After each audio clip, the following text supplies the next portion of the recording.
Acho que já estamos ao vivo na nossa plataforma do Facebook.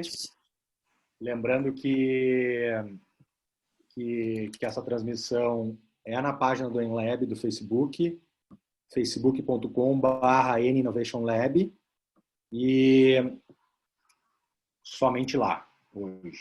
Dá só uns minutinhos aqui para as pessoas poderem acessar e já vamos começar.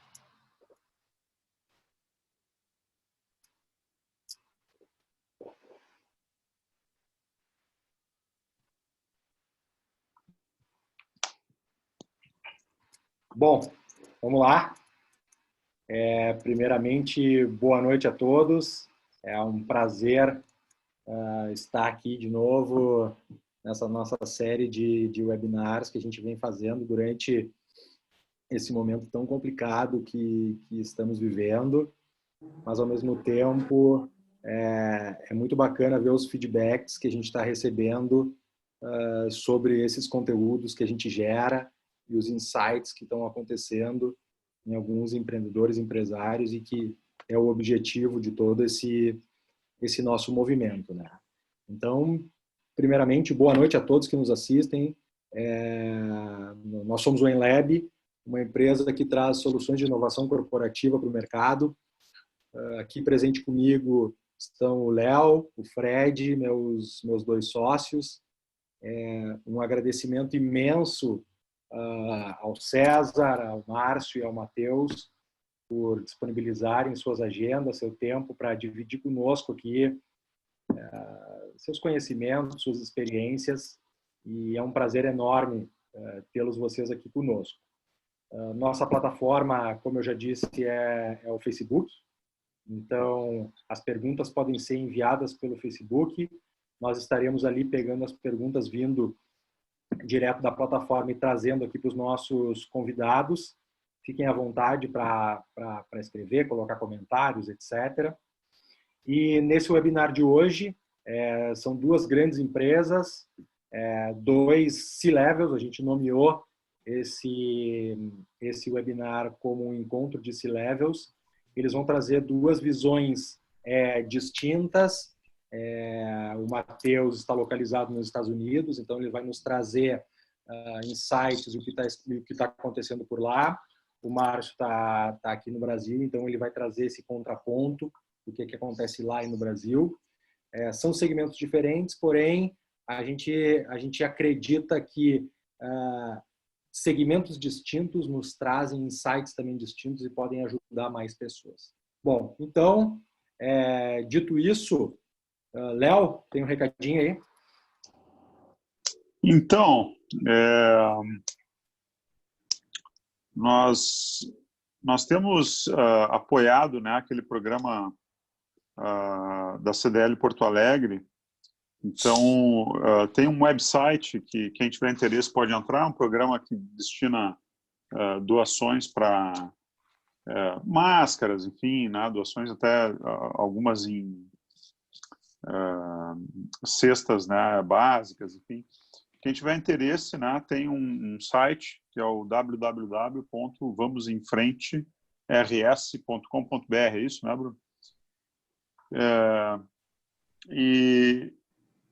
E aí, começando com o nosso assunto aqui de hoje, do nosso webinar, a gente, só para contextualizar um pouquinho, a ideia é que a gente converse um pouco sobre esse tema da crise. É uma crise que afetou aí todas as cadeias de suprimentos no mundo inteiro. A gente vive num mundo super globalizado, talvez a gente nunca tenha tido, né, um momento de globalização tão intenso como a gente vinha vivendo nessa época. As cadeias foram afetadas não só localmente, mas internacionalmente também. Eu me atrevo a dizer aqui que não deve ter nenhum metro quadrado sobre a face da Terra que não tenha tido algum tipo de impacto com essa crise. E aqui na Lab, a nossa ideia, assim, como uma forma de contribuir com esse momento agudo, difícil para os negócios, foi lançar a mão do nosso know-how de inovação, mas também das conexões que a gente tem com o mercado e trazer para conversar aqui conosco lideranças de grandes empresas, para que a gente possa falar um pouco e ouvir deles o que eles estão fazendo no dia a dia, que ações práticas eles estão colocando em ação nos seus negócios, olhando um pouco para frente também, como é que eles estão vendo o mundo pós-Covid, né, esse novo normal que a gente está chamando aí, e que ações que as suas empresas também já estão tomando em relação a essa retomada. Com o intuito de realmente contribuir com o mercado, a gente ouvir insights, né, de segmentos diferentes e ajudar empresários e executivos de outros negócios nesse momento complexo aí que a gente está vivendo. Então, com isso, eu passo a palavra para o Fred. Fred, o sócio, aí vai nos apresentar os painelistas de hoje. Vamos lá, Fred? Vamos lá. Boa noite, pessoal. Prazer aí estar com vocês todos. Um agradecimento especial para o César, para o Márcio e para o Matheus. Matheus, um grande amigo aí, bom revê-lo sempre, mesmo que por vídeo, à distância. E o Márcio, um grande prazer saber. Temos dois gaúchos aqui, apesar de terem alçado voos grandes aí pela carreira já. O Márcio está em São Paulo, né, atualmente, e o Matheus lá nos Estados Unidos, né? Então, bacana estar com vocês aí. Eu vou fazer uma breve apresentação dos dois, breve mais ou menos, porque o currículo é grande aqui, mas eu vou tentar ser rápido na leitura e a gente começar aí com a conversa que vai ser mais interessante. Bom, o Márcio Carvalho, então, ele é CMO da Claro, né? CMO, para quem não sabe, é diretor de marketing, né? Atua na parte de marketing, graduado pela Engenharia Elétrica na Universidade Federal, na URGS, do Rio Grande do Sul, com MBA executivo em Pittsburgh. Ele possui mais de 20 anos de atuação no mercado de telecomunicações e entretenimento. Foi diretor de marketing na NET, tendo lançado produtos como NET Virtua, NetPhone e NetNow. Em 2017, assumiu a diretoria de marketing da Claro para o segmento móvel. Posteriormente, liderou a consolidação da Claro como marca única para o segmento B2C, incorporando o portfólio da NET, né? A Claro é líder em TV por assinatura e banda larga residencial e a operadora que tem mais crescido no segmento móvel nos últimos anos. O Matheus Schroeder, ele é VP na Anheuser-Busch.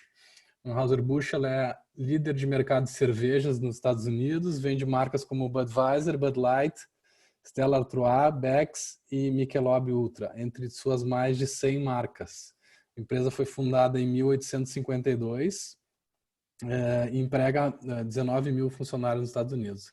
O Matheus é responsável pela área de operações próprias de distribuição, onde a empresa vende seus produtos aos pontos de vendas através de centros de distribuições próprios. O Matheus começou a carreira em Porto Alegre, na Brahma, em 2000, e depois de 15 anos na Ambev foi transferido para os Estados Unidos. Hoje ele é responsável pela área de operações próprias de distribuição desde 2016. A gente combinou que depois ele vai mandar um packzinho aqui de cada marca dessas aqui. Podia ter chegado antes. E o nosso mediador, o grande César Cidade Dias, radialista, apresentador do programa 90 Minutos da Rádio Bandeirantes. Então, dito isso, pessoal, eu vou abrir aqui as conversas com uma pergunta minha, né, antes de passar para o nosso mediador.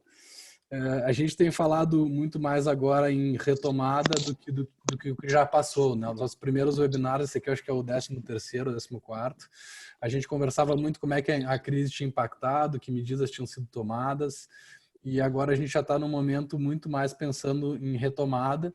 E aí a gente fala muito desse termo que está se usando do novo normal, que não é o pós-Covid, como alguns falam, porque o que vai acontecer, assim, é uma convivência com esse novo normal, né?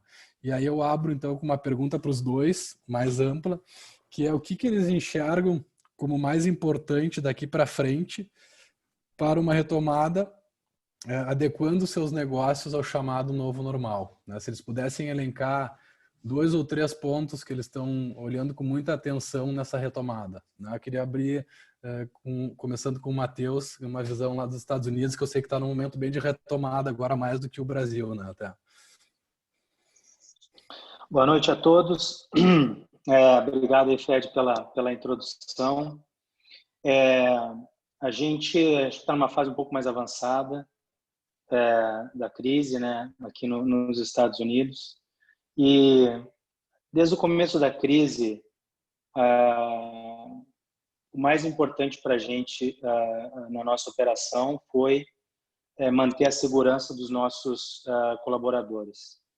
Então, essa tem sido uma obsessão desde o começo. A gente vem implementando uma série de medidas para garantir a segurança deles, e mesmo na reabertura essa continua sendo uma grande prioridade para a gente, e a gente adaptou os nossos centros de distribuição, a forma como a gente visita o mercado, a forma como a gente interage com os pontos de venda para garantir a saúde dos nossos colaboradores. Então, essa tem sido uma preocupação, e mesmo na reabertura, essa vai continuar sendo a nossa principal prioridade.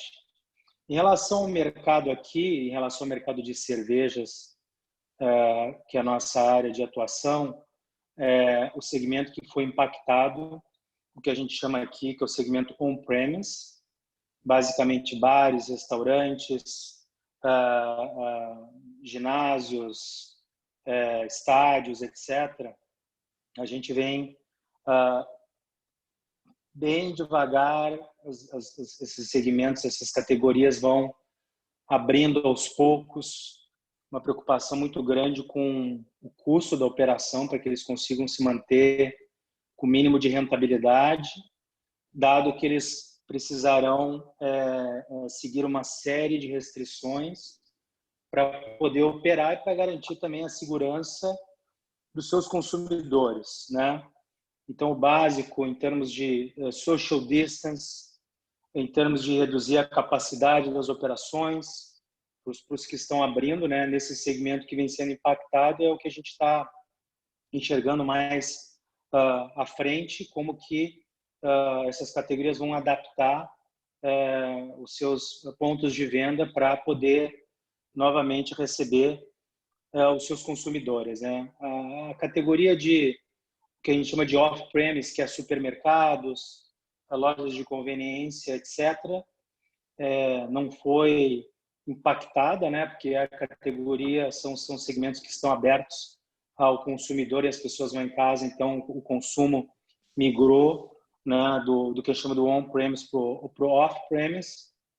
Então, esse tem sido uma preocupação nossa agora no que a gente está chamando de reopen, reignite, justamente essas novas categorias, de novo, segurança dos nossos colaboradores e a preocupação com essas categorias, como que elas vão se adaptar e como que elas vão se manter minimamente rentáveis, né, dado uma gradual e lenta retomada das suas atividades. Perfeito. E, Márcio, aqui no Brasil, eu sei que as telecomunicações não pararam nunca, pelo contrário, triplicaram, eu acho, a demanda, né? Mas como é que vocês estão enxergando agora esse novo momento aí que a gente está num pico alto aqui no Brasil, acho que ainda vai crescer bastante ainda, mas já se fala aí em algumas cidades, inclusive abrindo comércio, uma série de coisas. Como é que vocês estão vendo? Perfeito. Acho que o Brasil tem uma diversidade muito grande, né, Fred? E tem cidades aí que já estão falando em reabrir, tem outras que estão no pico da crise e falando, inclusive, em intensificar as medidas de prevenção. Não diferente do que o Matheus falou, acho que a nossa grande preocupação no momento inicial era com a segurança de colaboradores, clientes, familiares, né? A gente tem uma presença muito íntima dentro da casa das pessoas para prestar serviço. E essa era uma preocupação muito grande. E a outra preocupação do início da conversa, por atuar nessa linha mais de comunicação e informação, era conectar as pessoas com fontes confiáveis de informação, conscientizar todo mundo da gravidade da crise que estava vindo, porque é uma crise que mexeu muito profundamente com a sociedade global e foi muito rápido, né? Então a gente precisava realmente conscientizar as pessoas de que medidas de todos precisavam ser tomadas. E aí uma das primeiras coisas que foi feita foi justamente conectar as pessoas com os canais de notícia, com fontes confiáveis de informação, e à medida que as pessoas foram entendendo que precisavam ficar em casa, aí a preocupação passou a ser de mantê-las bem, mantê-las entretidas, e uma série de medidas foram sendo tomadas.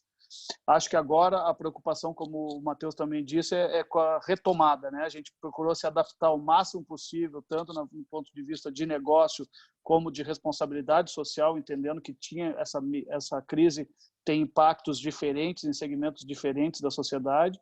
E agora, na retomada, a preocupação é em entender que tipo de atividade que vai ser permitida, vai ser possível de ser praticada, e que tipo de consumidor a gente vai lidar, porque eu acho que as mudanças que estão acontecendo são muito profundas, né? A gente reaprendeu a trabalhar, reaprendeu a estudar, reaprendeu a estar perto mesmo, longe, né? Muito bom estar falando com todos vocês aí do Sul, num momento em que eu tenho a família toda aí e a gente está longe, acompanhando com apreensão todo o desenrolar dessa doença e da crise, mas, acima de tudo, procurando estar com a cabeça boa, ajudando as pessoas a estar com a cabeça boa e preparando para esse novo ciclo que vai ser muito mais digital. A gente está vendo que as pessoas estão aprendendo realmente a usar mais intensivamente tecnologia e a partir daí, a gente se reinventar como país, porque a gente vai precisar recuperar desse back econômico aí que nós estamos tendo.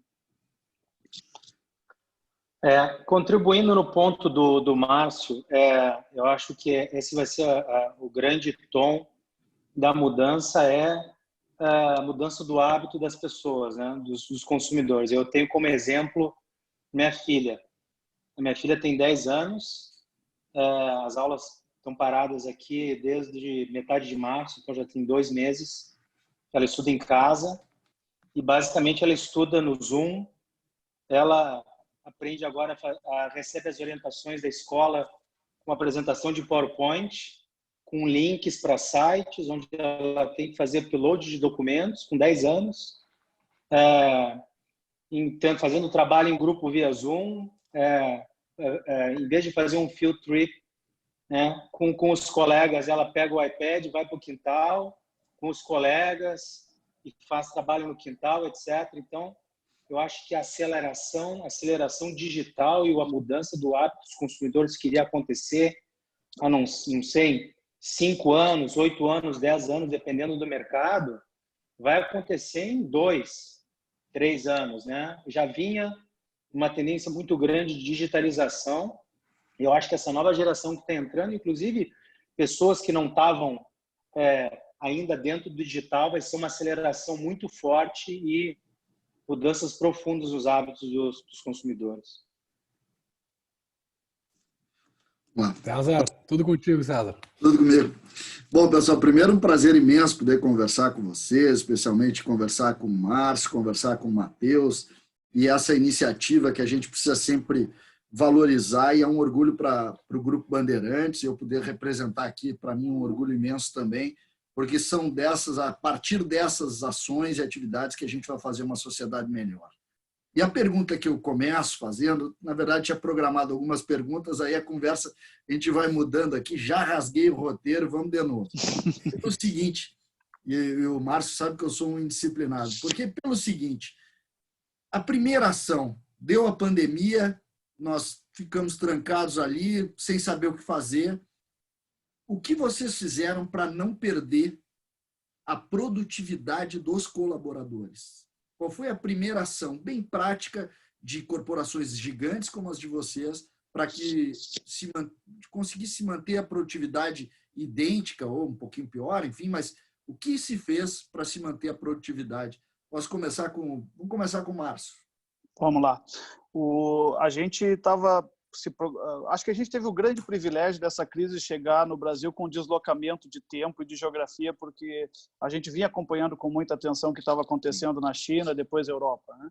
Então, já estava estabelecendo comitê de crise, toda essa parte aí que uma organização grande... Isso, a Claro já estava fazendo. Já. Quando a gente começou a fazer o comitê de crise, ainda estava muito preocupado com a continuidade do negócio, quais são os ajustes das nossas pessoas, garantir o bem-estar e a saúde das nossas pessoas, como é que a gente vai fazer o nosso negócio funcionar num cenário como esse. Só que rapidamente a gente via que a intensidade da mudança era tão grande que não adiantava cuidar só dos nossos funcionários, porque a gente entrava dentro da casa das pessoas e tinha a família do nosso cliente e a família do nosso colaborador. E, portanto, era um movimento de dimensões realmente muito grandes e que a gente precisava trabalhar. Não adiantava a gente fazer a nossa parte, como você falou. É um trabalho que a gente entra junto e tem que sair junto todo mundo, né? Sim, claro. Não adianta o país mais rico do mundo gastar todo o dinheiro que tiver para lidar com a doença, porque o país mais pobre do mundo vai continuar com esse vírus lá e nós vamos ter que resolver todo o planeta, né? Então, eu acho que esse sentimento aí de que é um jogo que se ganha todo mundo junto foi muito forte.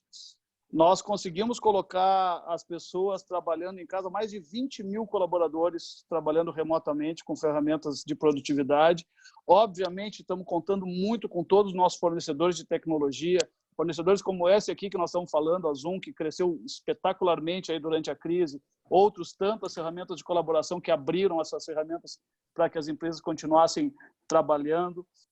E aí a grande preocupação é, uma vez que as pessoas estão em casa, como é que a gente engaja todo mundo para que realmente sigam produzindo para o negócio? Só que a gente viu que o engajamento para ajudar quem precisava era muito maior do que ajudar o negócio. O negócio a gente tinha que lidar, sim, fazia parte, a gente era pago como profissionais para lidar com o negócio, mas como seres humanos e parte de uma sociedade que estava vendo gente na favela perdendo renda porque a economia informal estava parando, as pequenas e médias empresas, negócios de bairro parando porque não tinham clientes na rua. Então, como é que a gente ajudava e viabilizava, de alguma forma, jogar cordas e apoio para esses segmentos aí que estavam sofrendo muito, que estão sofrendo muito? E o que a gente viu foi um crescimento de produtividade assombroso. As pessoas começaram a trabalhar muito durante o dia, não tinha sábado, não tinha domingo, porque a transformação era tão intensa e a adaptação que a gente tinha que ter como empresa e como sociedade a tudo que estava acontecendo foi realmente movimentando todo mundo e foram períodos de trabalho muito intensos. Eu tenho sentido hoje a companhia um pouquinho voltando ao ritmo normal. A gente tinha reuniões diárias desse comitê de crise que eu falei para vocês, acompanhando todas as dimensões do nosso negócio e discutindo quais eram as outras possibilidades que a gente tinha de ajudar, as iniciativas de responsabilidade social, de filantropia, através do Instituto Claro, que a gente foi se organizando para estar junto com a CUFA, que é a Central Única das Favelas, com a Unicef, fazer todas as ações que podiam ajudar a viabilizar ajuda para quem precisa e também encontrar soluções para colocar entretenimento e informação dentro da casa das pessoas. E aí foi o fenômeno das lives que começou realmente a acontecer e hoje a gente está levando grandes artistas aí para a casa das pessoas através da TV. É verdade. Matheus? Eu acho que uma das vantagens da gente de ser uma empresa global é que você consegue ver o movimento acontecendo em outros países, né? E, de certa forma, te ajuda a se preparar. Então, a gente já no começo de fevereiro já tinha um comitê de crise global, visto que a crise já começava na China, né? Então, diariamente, com os chips de várias zonas, etc., preparando a gente para o que poderia acontecer, né? E aí a gente teve, no começo de março, metade de março, uma onda aqui nos Estados Unidos com casos em vários estados, onde foi realmente que começou a gente passou a orientação para as pessoas trabalharem de casa. E aí no nosso negócio você tem muitas pessoas que trabalham em escritório, outras pessoas que trabalham na rua, trabalham em fábricas.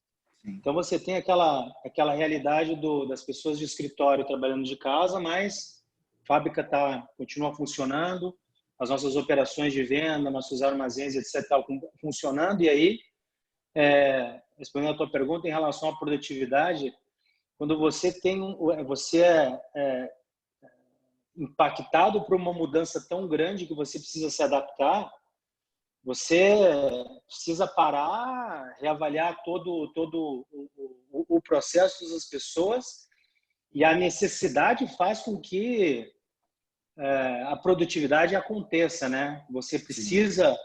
Isso está acontecendo. E aí? Vamos parar, vamos fazer o nosso planejamento. Eu lembro que na primeira semana pós-crise, meio que foi o startup, cidades começando a fechar, etc, tal, comércio.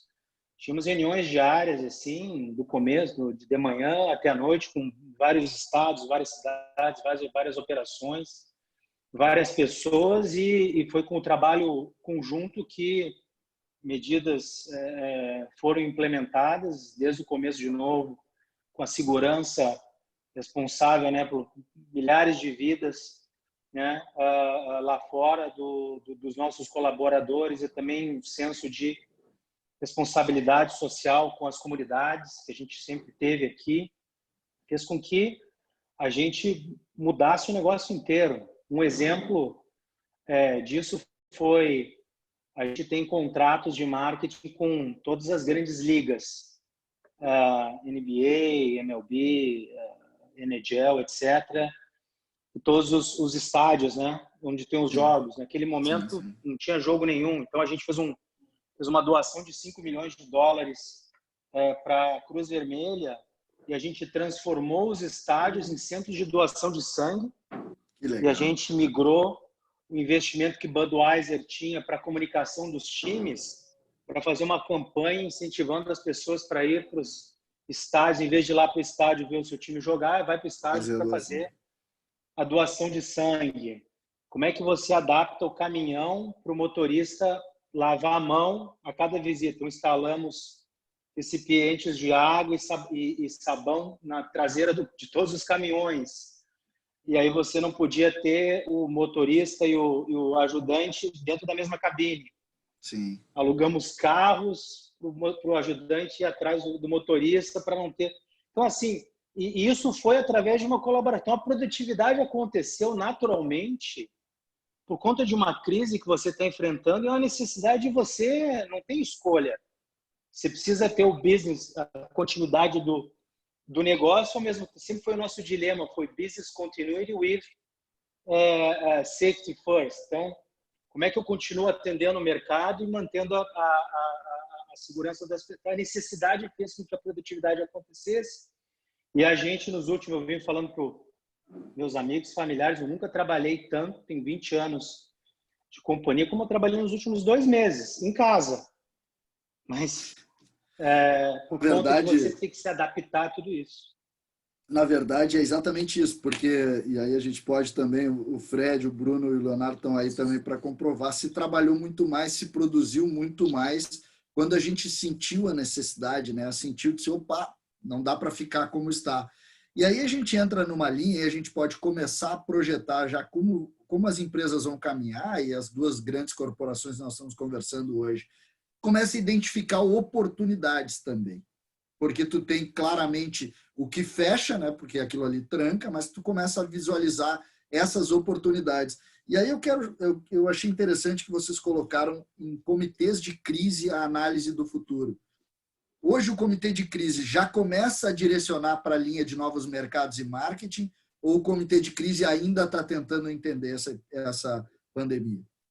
Eu acho que é um pouco do que o Matheus falou, né? É menos programado e mais você vai lidando com as situações que vão aparecendo e acaba que isso acontece. A gente começou a entender que, até por as questões de regulamentação, que também foram mudando muito rapidamente ao longo da crise, telemedicina era algo que não era regulado no Brasil e foi regulado, e é uma grande oportunidade de negócio para o futuro. Acho que todos nós aprendemos que as nossas reuniões podem ser muito mais produtivas, mais rápidas, e o fato de não ter que ter esses deslocamentos por dentro da cidade ou viajando acelera tudo. Então, acho que foram uma série de aprendizados aí que acabam fazendo as empresas ter essa agenda dual, né? Uma coisa é lidar com a crise, mitigar os efeitos que ela tem para a empresa e para a economia, e a outra coisa é já olhar para frente o que a gente tem de aprendizados com esse ambiente todo que acabou todo mundo vivendo sem ter escolha, né? Sim. Matheus. A gente também é muito mais ainda, as coisas estão acontecendo a cada dia, né? Então tem muita imprevisibilidade ainda. Então, como o Márcio próprio falou, o foco ainda continua sendo em manter a segurança das pessoas e que o business continue, né? Agora a gente vê essa abertura, como eu falei, desse canal, do on-premise, que vem acontecendo devagar. Então, muito mais se você se adaptar ao que está acontecendo. Em termos de oportunidade, eu acho que vai muito mais na linha, não falando só do mercado de cerveja, mas falando, acho que do mercado em geral, essa aceleração digital, né?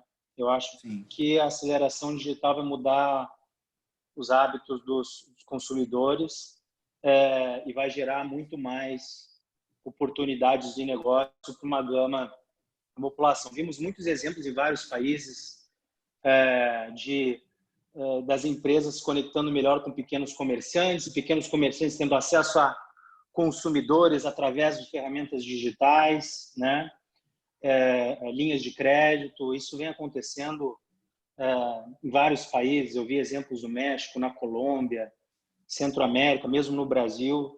Temos exemplos como esse, que as pessoas ficando em casa agora, não tendo que sair, né? Você tem essa aceleração digital e as empresas ajudando o pequeno comerciante a chegar aos seus consumidores. Então, acho que a digitalização vai ser a grande oportunidade. Eu acho muito, muito interessante. Diga, Márcio. Desculpa, eu só ia comentar que a gente viu muitas cadeias de valor se reconfigurando muito rápido. Isso, né? era exatamente isso que eu ia falar. E a criatividade das pessoas, eu acho que é muito legal. A gente sempre fala, né, que transformação digital é um pouco tecnologia, não tem dúvida, mas é muito pessoas, né? E a gana, a vontade das pessoas de se reinventar e de serem produtivas num ambiente que era plenamente desfavorável a elas. A gente fechou milhares de lojas. O operador de telecom tem lojas aí para vender aparelho de celular, etc. A gente viu essas lojas sendo fechadas e os vendedores buscando alternativas de estar em contato com os clientes, vender por WhatsApp. Estão fazendo operações de drive-thru agora, que você compra, escolhe tudo, qual é o smartphone, o plano que você quer, passa lá e tem alguém entregando uma sacolinha, tudo pronto para você.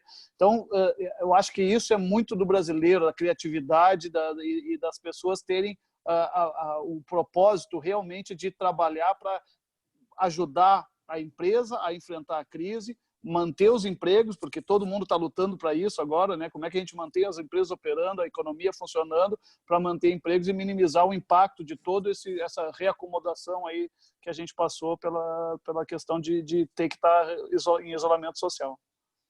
Eu acho interessante. César, se você me permite adicionar um ponto aqui, claro, que o Márcio falou, esse exemplo que eu dei da nossa empresa, da necessidade de você se adaptar a uma crise e aquilo gerar produtividade e criatividade, é o que está acontecendo em todo lugar. Esse exemplo que o Márcio está citando, por exemplo, aqui, telefonia, lojas, etc. Como você não tem, as lojas estão fechadas, né? Você tem vários negócios agora em que você faz tudo pelo celular e exatamente você vê lá e a pessoa sai e te entrega aquilo pronto, né? Eu mesmo, minha esposa teve um problema com o telefone dela, eu tive que comprar um telefone novo, com plano, etc e tal. Fiz tudo pelo celular, cheguei na frente da loja, mostrei minha carteira de identidade, a pessoa já me deu o telefone já habilitado. Isso você tem desde os serviços de restaurantes, etc, com essa... Eles continuam funcionando lá dentro, mas você não tem mais aquele contato. Então, todas diversas categorias tiveram que se adaptar justamente diante disso. O americano, ele é muito criativo para isso, né? Ele vai com certeza achar oportunidades aí. E a gente vê muito assim a questão do digital que a gente comentou. Tem movimentos que não vão voltar mais, né? Ou seja, as pessoas se acostumaram a várias coisas, vários restaurantes que não entregavam em casa estão entregando, supermercado, né? A gente estava falando na live de varejo que a gente fez, ninguém mais vai querer ir ao supermercado comprar produto de limpeza e, sei lá, água, coisas, né, que tem que carregar, vão para o supermercado como uma experiência, escolher uma carne, né, as frutas, então tem mercados que mudaram e não vão voltar, as pessoas não vão querer dizer, não, agora eu vou voltar para o supermercado para comprar como eu fazia antes. Não, agora é uma mudança que veio para ficar, né? Mas dentro dessa leitura, eu gostei muito da reflexão sobre essa aceleração digital que vocês fizeram, mas, ao mesmo tempo, vocês, no meio da resposta, vocês falam em cada vez mais a relação com as pessoas, né? Porque a gente vive e, na verdade, quando a comunicação entra, e a gente pode também criar esse histórico para tentar projetar esse futuro, é que a gente tem uma quebra, as nossas gerações viverão a quebra da supercomunicação, da comunicação conectada, algo que muitos de nós não vimos lá em Encruzilhada, lá no início da nossa vida, a gente não viu. Então, quando a gente tem essa distância e essa diferença, vocês falaram nisso, mas, ao mesmo tempo, vocês fazem uma reflexão de que as pessoas estão começando a querer se encontrar. Tu tem que falar mais próximo. Como é que vocês veem essa distinção, assim?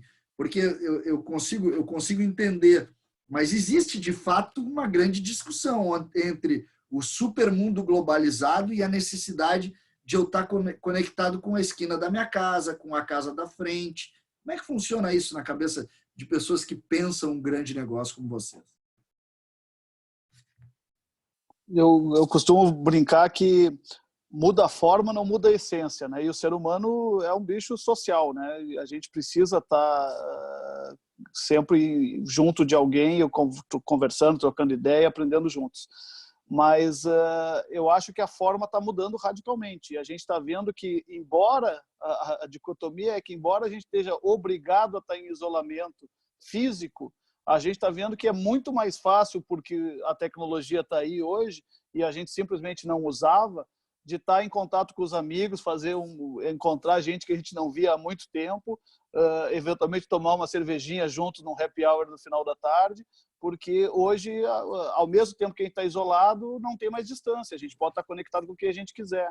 Sim. E isso, se a gente levar do ponto de vista pessoal e social para o ambiente de trabalho, tudo isso materializa uma transformação muito grande. Será que as empresas precisam prédios gigantescos de escritórios?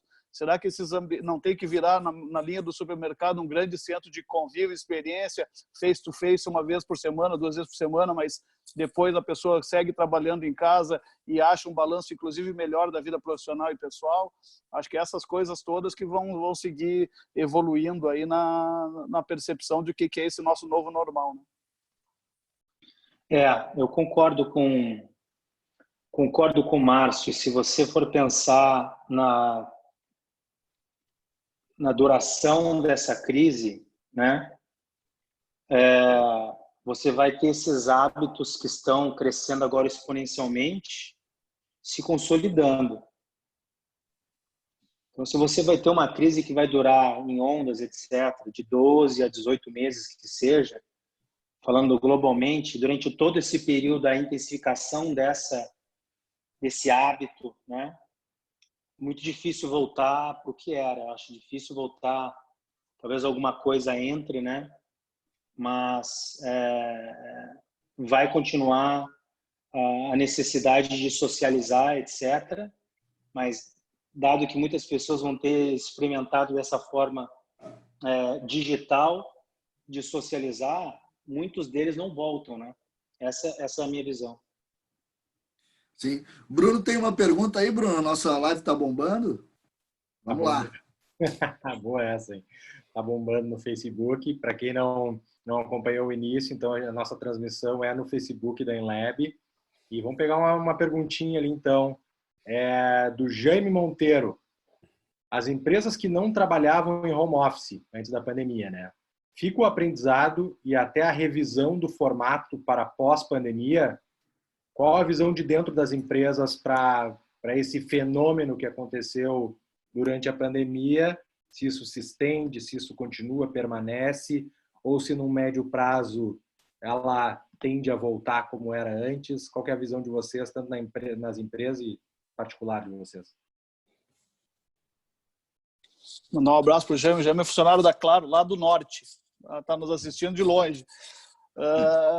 Eu acho que vai depender muito da função desempenhada, obviamente. A gente falou exatamente como o Matheus. Tem funcionários que trabalham em escritório, tem funcionários que trabalham na rua. A gente tem, por exemplo, técnicos que operam a implantação e manutenção de redes que estão na rua por definição. tem os técnicos que fazem instalação e manutenção do serviço dentro da casa, que estão flutuando pela cidade e buscando formas de estar de forma segura prestando seu serviço.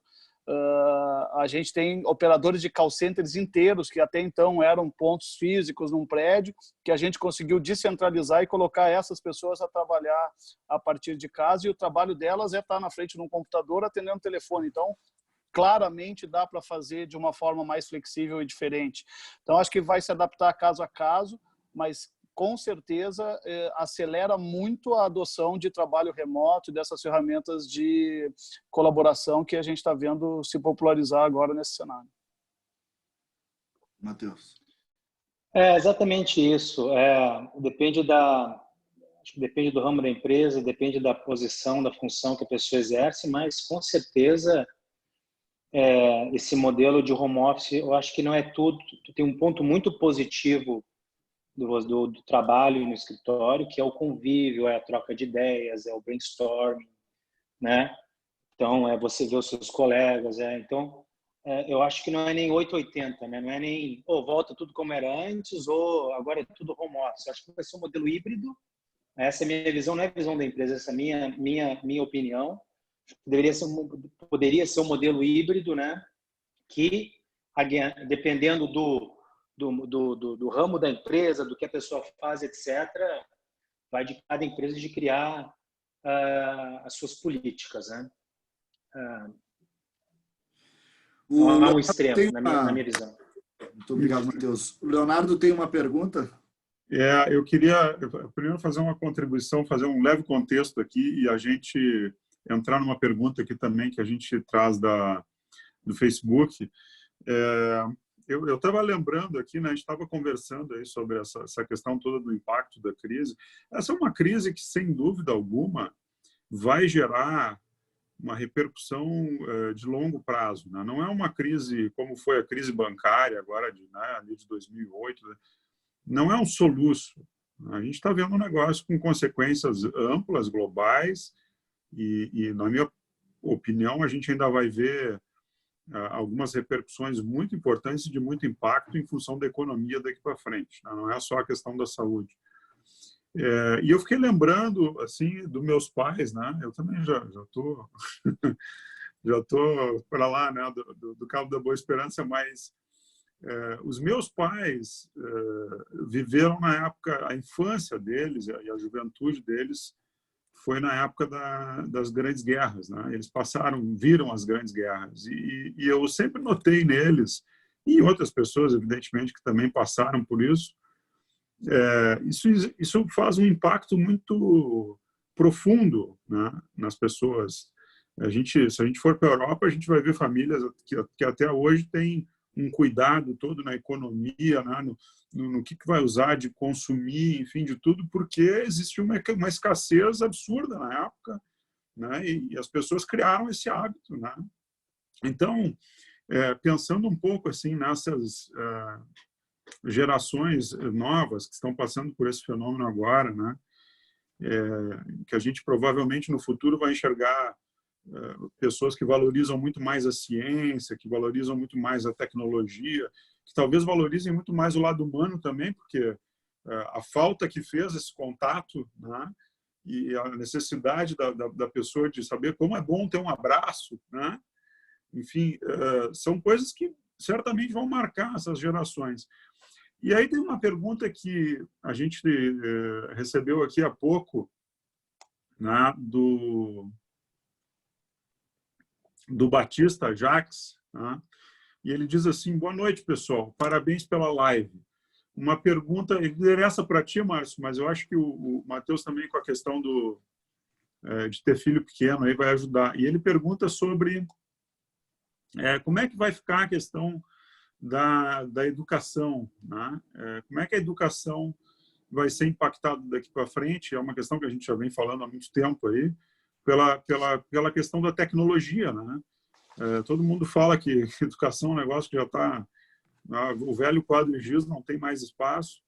E como é que a gente vai enxergar isso daqui para frente com esse impacto da tecnologia? O que vocês na Claro estão vendo, Márcio, quanto a isso? O Batista é velho conhecido gremistão também, de outras épocas aí. Mas, cara, a gente teve também nessa linha de educação à distância gratas surpresas, eu acho. Primeiro, de ver que a criançada procurou se adequar a esse novo formato. Os professores não estavam nitidamente todos eles preparados para esse ambiente novo da aula, e todo mundo teve que passar nas primeiras semanas por um aprendizado.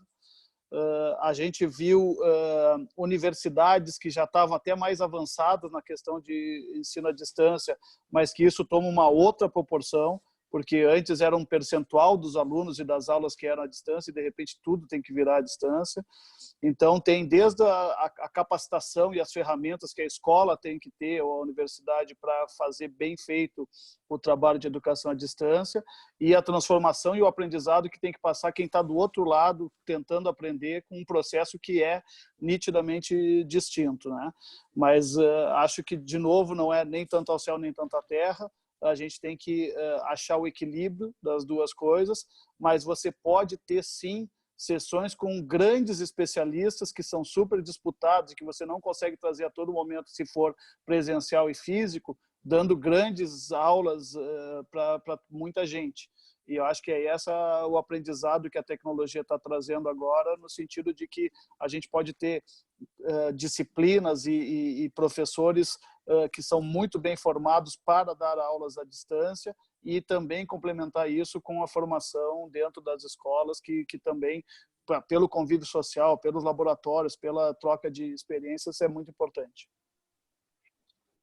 É engraçado que a pergunta muda, mas a essência é a mesma, né? O que eu quero dizer com isso? Você perguntou para a gente, o começo da primeira pergunta foi produtividade. Pô, a gente teve que se adaptar, produtividade. Não, e o mercado de telefonia se adaptou. O meu caminhão lá, o cara adaptou o caminhão. Eu acho que vai ser a mesma coisa aqui, no sentido do modelo híbrido, talvez, mas pensa todas aquelas cidades, crianças que têm que pegar um ônibus e viajar horas para ter uma aula, etc. Agora, não sei, talvez tenham a oportunidade de ter um ensino de qualidade sem precisar sair de casa, ou algum modelo híbrido que não vá todos os dias, etc. Acho que agora a necessidade vai forçar uma aceleração do modelo, que as pessoas vão vivenciar aquele modelo, e que talvez lá na frente, quando a crise passar, opa, peraí, mas e se a gente fizesse alguma coisa meio diferente aqui? Talvez um modelo híbrido, etc. Então, a necessidade vai fazer com que, basicamente, todos os assuntos que a gente vai cobrir, eu acho que, Leonardo, você começou falando, todo metro quadrado global, de certa forma, vai ser impactado. Eu acho que endereça também a educação, né? A necessidade vai fazer com que as pessoas se adaptem. Sim. O impacto das pessoas no ambiente, né, Matheus? Eu acho que volta para essa questão que o Leonardo estava também comentando lá, de um consumo mais responsável, mais sustentável. Tem coisas que a gente fazia de um jeito que nitidamente não precisava estar fazendo no século que nós estamos, né? Com o avanço da tecnologia que nós estamos. Vou dar um exemplo para vocês. Nós somos notificados aí há 2 dias pelos Correios de que simplesmente eles não estão conseguindo mais cumprir o nível de serviço para entrega, por exemplo, de faturas. E a gente vive de recolher a fatura no final do mês. E isso tem nos empurrado muito fortemente para mandar faturas por e-mail, mandar fatura por WhatsApp, usar outras formas de entregar. E aí, por que nós precisávamos imprimir um papel, derrubar uma árvore para ter o papel, né, gastar com o envio de uma carta, quando hoje, eletronicamente, a pessoa pode receber um código de barra e pagar pelo banco, que está todo mundo bancarizado no smartphone, pelo menos aqui, para esse incentivo que teve no Brasil de pagamento do auxílio emergencial, foram bancarizados 20 milhões de pessoas, né, pela Caixa Econômica Federal. Então, é uma mostra da transformação que, sim, está sendo obrigada por conta do isolamento e por todas as circunstâncias que a doença trouxe, mas que certamente vem para ficar e para transformar muitas coisas da forma que a gente fazia, que não era nitidamente a forma mais eficiente e mais sustentável. Na verdade, a gente fala muito no novo normal, e a gente pode falar em nova cultura ou novos hábitos, como o termo muda pouco, porque, na verdade, o conceito é que as pessoas vão estar preocupadas e vão mudar a sua forma de fazer e ver as coisas. E eu quero colocar uma pergunta para vocês dois, porque acho que são perguntas que podem também já começar a tentar entender como esses mercados vão se movimentar. Nós temos que chegar na casa deles, eles já não vão chegar para comprar o nosso produto muitas vezes. O que vocês estão pensando, já projetando para poder estar mais perto da casa das pessoas e eles não tanto nos pontos de venda de vocês? No nosso caso, até pelo negócio que vem lá do Tempo de Net, que é serviços de telecomunicações para o ambiente residencial, casa sempre foi muito importante, família sempre foi o centro do negócio, né? E as alterações que estão sendo mais profundas até no segmento móvel, que vivia de loja, vivia de tudo que a gente já falou, que teve que se readaptar. Mas tem uma transformação muito grande na indústria de entretenimento que está acontecendo aí nitidamente agora. A gente viu outras coisas que ganhar muita importância. Então, conteúdo ao vivo de qualidade, os canais de notícia nunca tiveram tanta audiência como nesse momento, porque as pessoas querem saber tudo o que está acontecendo. E conectividade, que cada vez para viabilizar uma sociedade como essa digital que a gente está falando, conectividade é essencial, né? Então, acho que são as grandes alavancas aí de transformação que vão viabilizar tudo isso que eu estava falando. E eu acho que as soluções que são orientadamente por segmentos, isso aqui é para empresa, isso aqui é para consumidor, muito provavelmente viram híbridas também no sentido de ser B2B, B2C, né? Então, eu vendo para uma universidade que também vende para o seu aluno uma solução. E aí, como é que a solução toda resolve o problema daquela cadeia de valor no que ela precisa em termos de conectividade, informação e tudo mais. Interessante. Força do conteúdo e da conectividade. Sim, Matheus. Em relação ao mercado americano de cerveja, ele historicamente sempre foi muito regulamentado, né? Isso vem lá da década de 30, que teve lei seca, etc. e tal, federalismo, 50 estados, 50 legislações. Então, o e-commerce, de uma forma mais abrangente, como você tem a Amazon aqui muito forte, você tá no mercado de cerveja, ele é pouco desenvolvido ainda aqui, né? Dada essa conjuntura, dada toda essa conjuntura. Porém, eu vejo outros países, Brasil, Colômbia, México, China, muito na China, um avanço grande no e-commerce, né? De novo, ajudado pela digitalização das pessoas poderem comprar sua cerveja de estilos diferentes de cerveja, receber em casa, comodidade de casa. E agora, devido à crise, com a aceleração da digitalização, isso tende a acelerar bastante nesses mercados. Essa é a minha visão. É verdade. Léo, tem uma pergunta? Não, uma das questões que eu queria trazer, assim, a gente foi olhando para o futuro, né? É evidente que a gente enxerga o papel da inovação como fundamental e nas discussões que a gente tem tido aí agora, várias delas a gente tem falado da inovação como, na verdade, uma forma de resolver esse problema nesse momento. Mas eu queria... tem duas questões que eu estou muito curioso aqui, eu queria endereçar uma para o Márcio, depois também saber um pouquinho do Matheus ali. A questão de, olhando para frente, assim, né, Márcio, 5G, que é um negócio que a gente estava vendo chegar aí, né? Como é que isso vai ser? Vai acelerar, vai retardar, vai continuar no ritmo que estava? Porque a gente sabe que tem uma série de adequações que precisam ser feitas, né? E depois, Matheus, eu não sei, depois a gente pode ver, eu não sei se tu conhece ou tem informação de ações aí que as X Ventures, né, e o Beer Garage fazem na AB, né, mas saber um pouquinho assim, de como é que a AB está lidando com esse tema de inovação e se isso tem algum tipo de aceleração, né, em função da crise agora. Começar com o Márcio aí, Márcio. Dava até para complementar, e o Márcio também pode entrar nesse tema da inovação, como é que a Claro está nessa linha. Legal, acho que as duas coisas se conversam bastante, né? 5G e inovação. 5G é a próxima onda tecnológica, né? Um potencial de transformação, de aceleração de tudo que nós estamos falando muito grande, seja porque é mais capacidade de transmissão, mas acima de tudo ele é menos latência, então muito mais possibilidade de controlar, receber informação de sensores, processar essas informações vindo de um ponto de coleta muito maior do que a gente tem hoje, muito mais dispositivos conectados. E aí, com essa questão do Big Data e o processamento em tempo real, você começa a trazer essas questões todas de automação e inteligência artificial, carro autônomo, telemedicina remota em tempo real, com uma precisão absurda que a gente não tem hoje. Acho que tecnologia, especialmente no segmento de telecomunicações móveis, você tem investimentos muito significativos que precisam ter aí um modelo de negócios que sustente para ter rápida cobertura e rápida adoção.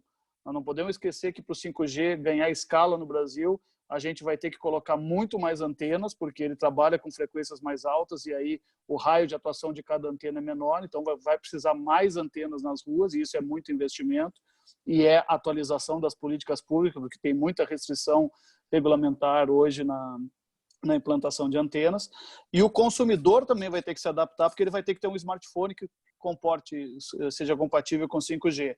E essas duas coisas elas têm que andar juntas, né? Com a economia, com o poder de compra, com toda a adoção da tecnologia. Então, olhando para frente, eu sinto que toda essa crise aqui retarda pelo impacto que nós vamos ter na economia, na capacidade de investimento das empresas e assim sucessivamente. Entretanto, eu acho que nós temos que olhar para o lado bom da coisa, né?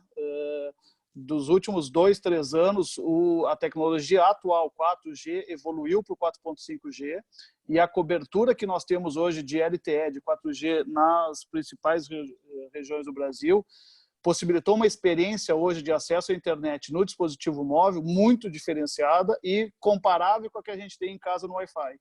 E é isso que está viabilizando essa economia toda compartilhada. Surgiram N aplicativos e N aplicações que estão fazendo uso dessa conectividade muito melhor que a gente tem à disposição hoje e estão nos ajudando, inclusive, a enfrentar toda essa crise aí com conectividade em todo lugar.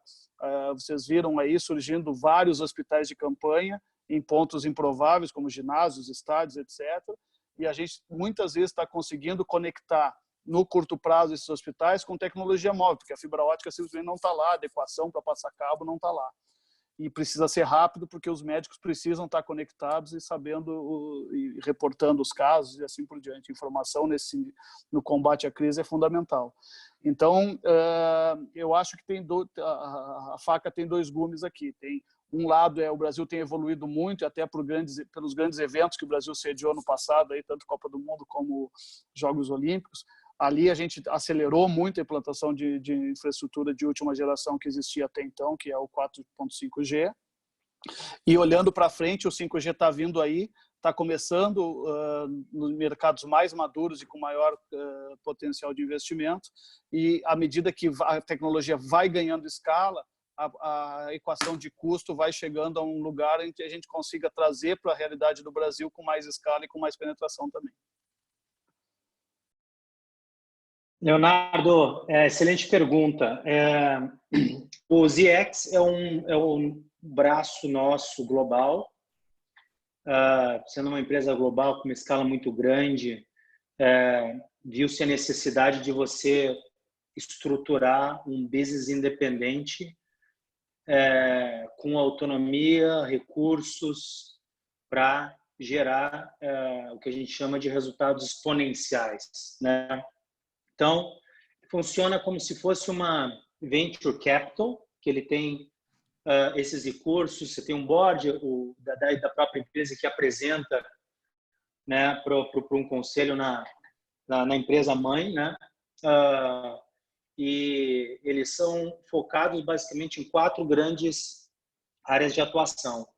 A primeira que a gente chama de craft and specialties, que são cervejas artesanais. No mundo inteiro, nos principais mercados, a gente tem cervejas regionais e artesanais, e o braço do ZX é de você conhecer esses mercados, essas marcas, fazer parcerias. As marcas continuam tendo a sua fábrica, a sua produção, suas receitas, etc. E a gente distribui os produtos, dando a rede de distribuição para específicas marcas. A segunda área de atuação é e-commerce, né? A gente tem diferentes aplicativos em diferentes países, né? Para conectar consumidores com cervejas nesse mundo digital. Em alguns mercados você tem algum e-commerce startup que a gente começa, outros já é mais desenvolvido, etc. O terceiro a gente chama adjacências, que é tudo que não é cerveja, mas que circula nesse território alcoólico, né? Vinhos, spirits.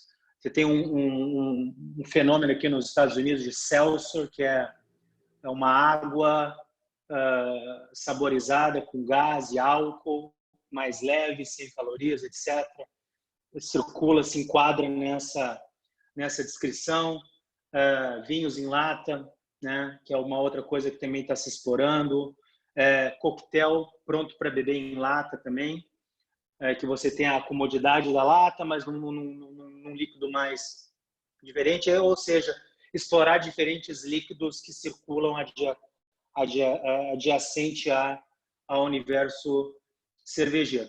E o quarto é o que a gente chama do omnichannel, que é você fazer a fusão do online, do físico com online através de experiências cervejeiras, brewpubs. Tem vários mercados, a gente tem em São Paulo um brewpub muito legal da Goose Island, né? Então você, como uma cerveja de Chicago, né? Você tem aquela experiência cervejeira no brewpub que você consiga, através do digital, você ter acesso a uma determinada gama de cerveja que talvez não esteja vendo no seu supermercado. Então, eles procuram diferentes negócios em diferentes mercados, em diferentes categorias, investem e tem no modelo mais acelerado para testar, e a gente acredita que com tantas oportunidades e testes, alguma coisa pode virar algo grande que vai gerar aquele crescimento exponencial que a gente está buscando. E dentro dessas respostas, a linha de comunicação de vocês, a estratégia de comunicação, ela segue parecida mesmo com todas essas novas tendências? Cara, era exatamente o que eu ia comentar, César, porque eu acho assim, nada fomenta mais a inovação do que a necessidade. E um ambiente extremamente volátil como a gente está vivendo, você tem que se adaptar a ele, ponto. E se adaptar a ele, muitas vezes, é se reinventando. A cultura de agilidade, de inovação, prevê lá test and learn. Só que quando você está com o seu negócio indo para o ralo, porque não funciona mais como costumava funcionar, o seu risco de testar e de buscar uma solução praticamente não existe, porque o risco já está aí, já está acabando o negócio. E isso acelera muito a inovação e acelera muito uma cultura colaborativa, especialmente numa organização grande como a nossa. Porque, naturalmente, você só consegue redirecionar um transatlântico se todo mundo trabalhar para virar aquele transatlântico para o mesmo lado, senão não vira. Então, eu acho que isso envolve repriorização acelerada de iniciativas, porque você tem que repriorizar tudo que era importante pode não ser mais, tudo que não era importante pode voltar a ser. Você lida com questões de adaptação rápida da cultura para ser mais colaborativo, mais aberto e tomar mais risco. E isso tudo requer muito alinhamento de toda a liderança e um propósito que engaje e coloque todo mundo numa empresa de milhares de pessoas buscando a mesma coisa. E eu acho que esse talvez seja o grande legado de tudo que nós estamos vivendo, né? Se é que tem um lado bom em ter um vírus tão letal como esse. É que realmente está nos ensinando, está nos dando a oportunidade de aprender muita coisa na prática, com uma escala e com uma intensidade que a gente não teria. Porque não é normal o globo terrestre viver com o mesmo problema, colocar todo mundo remotamente, tendo que lidar com a reinvenção de todos os seus negócios em todas as geografias, né?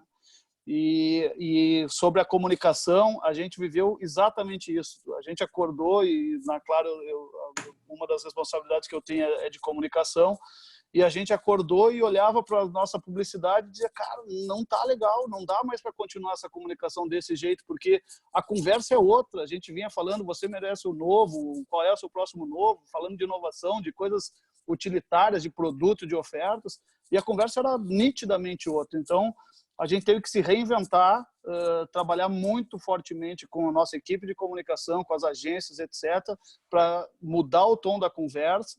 E aí saímos com uma campanha que é Deixa o Sol Entrar, que é justamente falar de inovação no sentido de que a nossa maior descoberta seja, talvez, nos redescobrirmos como seres humanos e colocando os valores e a forma que realmente importa de viver, né? Com mais sustentabilidade. A gente viu tartaruga nadando na Baía de Guanabara, não sei se vocês chegaram a ver esses vídeos. Sim. Aí. A gente viu as grandes cidades do mundo tirando a nuvem de poluição de cima. Então, nitidamente, a gente estava fazendo mal para o meio ambiente, e o meio ambiente, né, nos deu um toque aí de, vamos dar uma acalmada e vamos achar um jeito aí de viver de forma melhor e mais sustentável, porque todo mundo vai ficar melhor, né? Para que nós estamos fazendo tudo isso, né? Será que não está bom? Será que está bom alguns terem e outros morrendo de fome ali na favela? Será que a gente não tem que reequacionar todo isso para que bilhões de pessoas vivam melhor, né? Exatamente. Matheus. Não, eu dividi com vocês, né, como que a gente veio mudando, adaptando e mudando a forma da gente fazer as coisas desde o início dessa crise, né? Um exemplo claro foi o que a Budweiser fez, né? Fazendo alocando os estádios para doação de sangue, comunicando aquilo na televisão com uma causa. Outras marcas preservando o core da marca, mas entendendo a realidade das pessoas. Stella Artois também ajudando as pessoas que estão em casa a cozinhar com lives de culinária, ou Michelob Ultra com workouts. Você tem o exemplo da Brahma no Brasil com lives de música, etc., né? Então, é justamente aquilo que o Márcio falou, é você ter uma causa, né? E você suportar as pessoas que estão em casa agora, sem poder sair, né? Conversando com eles, mas ajudando que você tenha aquela alegria e adaptando essa nova realidade. Matheus, desculpa, só para complementar rápido, quando a causa é nobre e o propósito realmente engaja, a gente tira obstáculos da frente impressionantes. O nosso setor no Brasil de telecomunicações é extremamente competitivo e acho que nunca tinha havido uma pauta da indústria como um todo, setorial, conjunta, de brigar por coisas que nós precisávamos brigar, mas não conseguíamos sentar numa mesa e nos entender para todo mundo brigar pelas coisas que interessavam para todo mundo.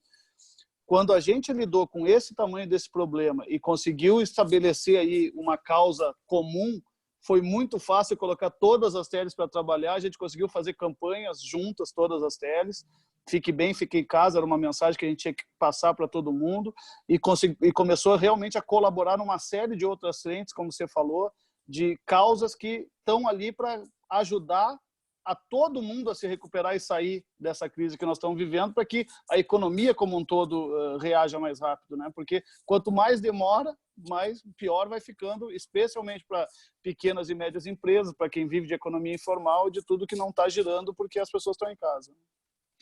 O Fred tem uma pergunta? Eu queria comentar um ponto aqui que a gente tem conversado, que é justamente em relação à continuidade dos negócios, né? E a gente viu muito durante a crise no início, né? Todos os tipos de negócio, todos os portes, tentando se manter vivos, né? Se falava muito em preservação de caixa, se manter produtivo nesse cenário diferente, mas a verdade é que o tempo está passando e a gente ainda não tem um cenário claro de como é que as coisas vão se restabelecer de novo.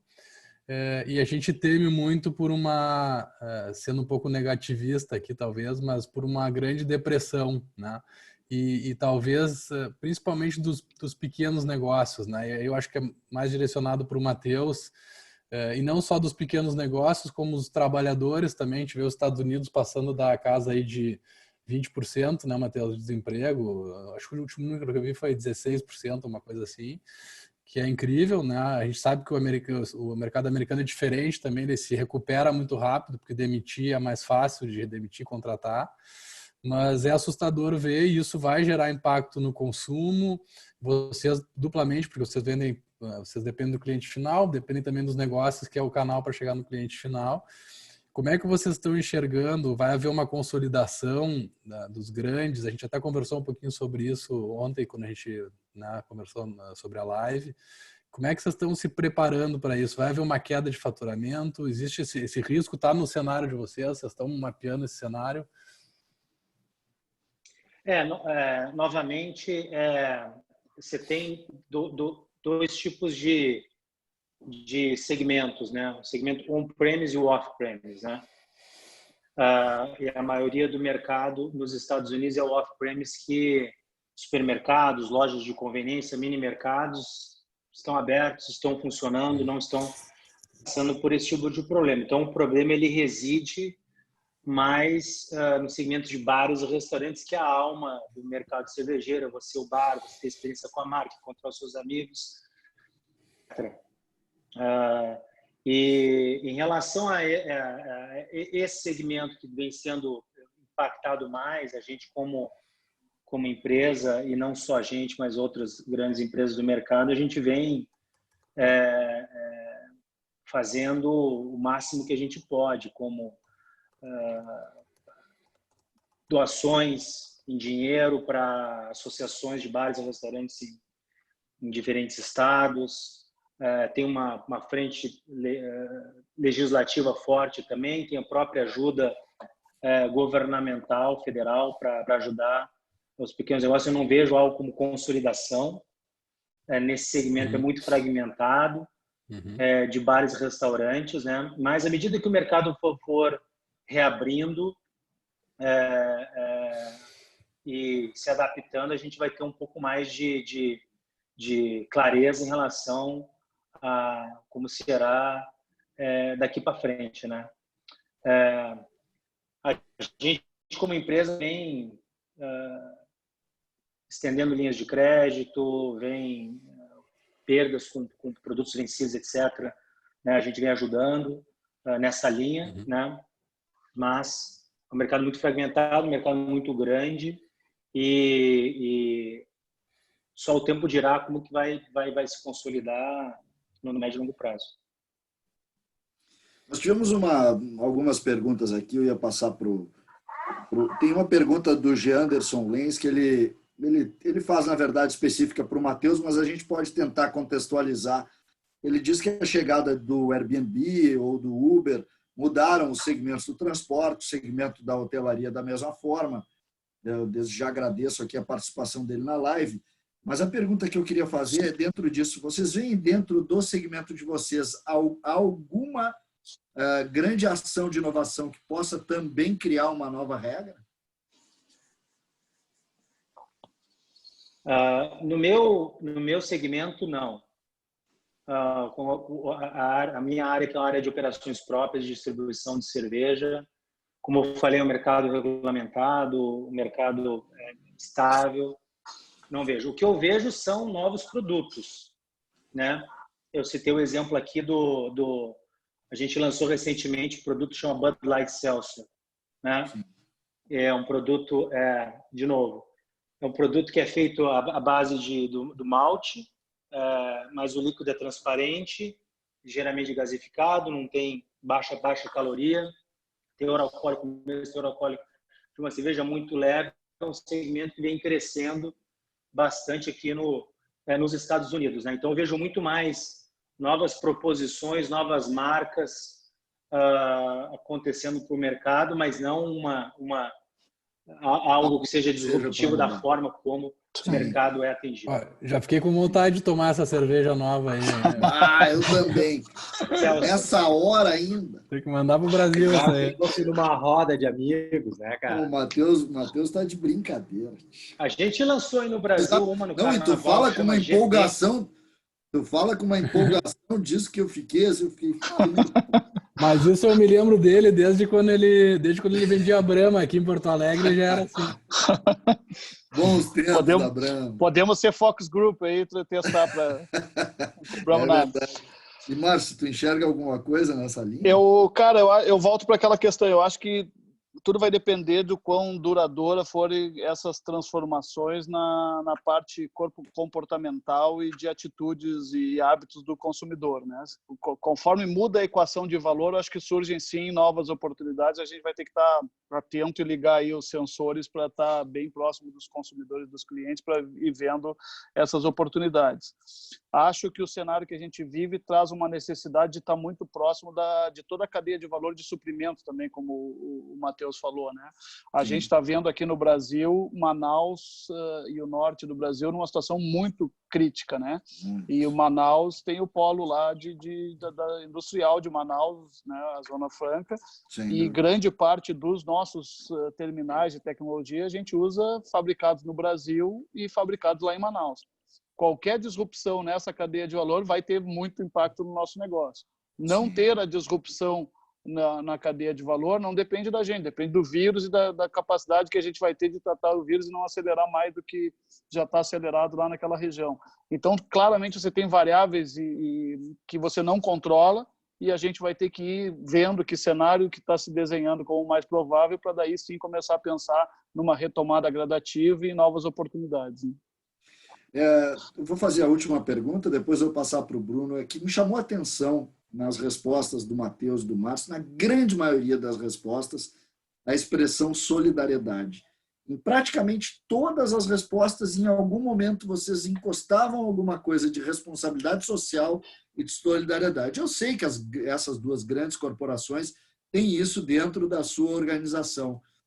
Vocês não acham que essa pandemia trouxe essa necessidade, a partir de agora, as pessoas vão ter a necessidade de ser mais solidárias? Eu espero que sim, César. Eu acho que é um momento de união, ninguém escapou, vai sair ileso de uma crise dessa magnitude, né?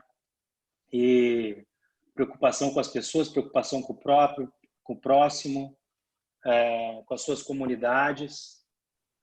Se você permite fazer o merchan aqui, a gente, desde o começo, um dos primeiros a fazer a produção de álcool gel, né? Inclusive começou na Ambev, aí no Brasil.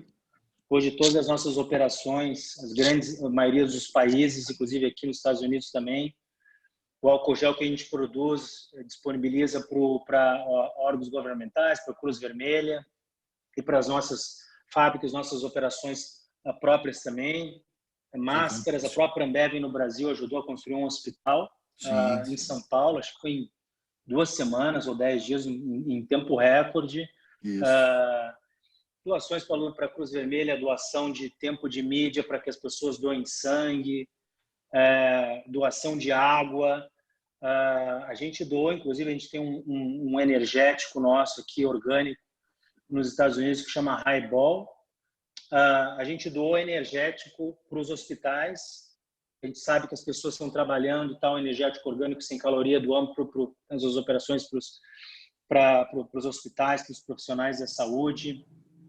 Enfim, então, sou muito grato em trabalhar numa empresa que, desde o começo da crise, teve a preocupação com a segurança dos funcionários, mas também uma responsabilidade corporativa, social. O que eu posso fazer para ajudar? De patrocínios, tempo na mídia, produzir álcool gel, distribuir água em lata, construir hospitais. Sim, são inúmeros os exemplos de responsabilidade social. Ver isso acontecendo em vários segmentos, várias categorias, essa solidariedade, as pessoas se ajudando em tempos de crise. Perfeito. Eu acho que é isso, é essa questão da consciência coletiva, sim, de entender que a gente é muito grande, está no topo de uma cadeia de valor que tem muita gente pendurada atrás, né? E a gente tem que ter responsabilidade com todo mundo e com a própria economia, porque se a economia também não girar, é ruim para todo mundo. A gente fez muita coisa com grandes marcas aqui no Brasil e vai continuar fazendo. A gente deu distribuição universal e gratuita para os aplicativos do SUS, quando eles precisavam informar e conscientizar. A gente deu acesso universal e gratuito para os aplicativos da Caixa Econômica Federal, quando eles precisavam chegar nas pessoas que mais precisavam para dar o auxílio emergencial e assim por diante. A gente estava, como eu falei, conectado com Central Única de Favelas. A gente fez um hub do bem para pequenas e médias empresas, conectando iniciativas que podiam ajudar pequenos negócios de bairro a sobreviver. Então, desde plataformas de voucher, que você comprava o voucher, botava dinheiro no caixa da pequena empresa para resgatar depois que tudo passar. N formas de dar consultoria e coaching para a gestão do negócio, onde é que ele pode reduzir custos, onde é que ele pode gerar novas receitas para se reinventar. Então, eu acho que isso faz parte da essência de uma grande empresa que tem essa responsabilidade social e que entende que faz parte de um todo e tem que devolver para a sociedade também, porque é essa sociedade que permite a empresa ser do tamanho que ela é e ter o impacto que ela tem. É verdade, sensacional. Bom, eu queria agradecer ao Márcio, ao Matheus, a aula. Sou um privilegiado por estar aqui entre vocês, Leonardo, Fred, Bruno. Eu vou passar aqui para o Leonardo e para o Bruno fazer as pedidas, mas olha, muito obrigado. Quero estar sempre nesses convites aqui. Muito obrigado mesmo pela aula, Márcio e Matheus. Não, nós aprendemos junto aqui, cara. Foi um bate-papo muito legal. Obrigado pelo convite de vocês. Foi espetacular estar junto com todos aqui. Obrigado Excelente. a todos aí. Saudade do meu Rio Grande. É verdade. Vou poder ajudar a colaborar um pouco com a visão. É? Bom estar perto de uma roda de chimarrão de novo, né, cara? E chimarrão poder virtual. dividir um pouco da experiência aqui e as coisas que estão acontecendo. E obrigado pelo convite. Excelente. Eu queria aproveitar, antes da gente encerrar e passar para o Bruno, também agradecer muito a participação de você, uma conversa fantástica aqui. Uma pena a gente não ter a cervejinha aqui rodando agora para regar essa conversa. Mas eu queria ressaltar um negócio que a gente sempre fala no nosso discurso, mas que vocês citaram aqui várias vezes, né? Vocês, em ambas as empresas aí, algumas palavras assim que vieram, que eu acho que são extremamente importantes, tá? Primeiro, a necessidade da gente se reinventar, das empresas se reinventarem, especialmente nesse momento. A adaptabilidade, né? O Matheus várias vezes reforçou esse ponto aí de que a gente precisa buscar essa adaptação, ter agilidade para fazer isso, né? Fazer isso com velocidade. Teve uma outra questão, o Márcio também citou ali, do teste, né? Do experimento, né? De poder experimentar e fazer as coisas. Ele acabou de falar agora também, né, de ter sensores, né, estar com os nossos sensores próximos das pessoas, do público, dos nossos consumidores, para sentir esses comportamentos, né, e a gente poder identificar essas oportunidades.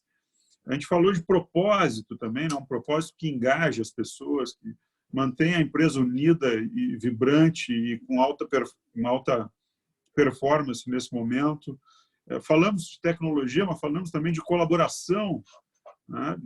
de aumentar a colaboração dentro das empresas, como isso é importante, né? De ter mais autonomia na decisão para também poder ser mais rápido. Enfim, todos esses comportamentos, esses eixos, são competências que a gente vai desenvolvendo dentro das empresas e que, no nosso caso, a gente enxerga isso muito como vamos dizer assim, os alicerces para que a inovação funcione, né?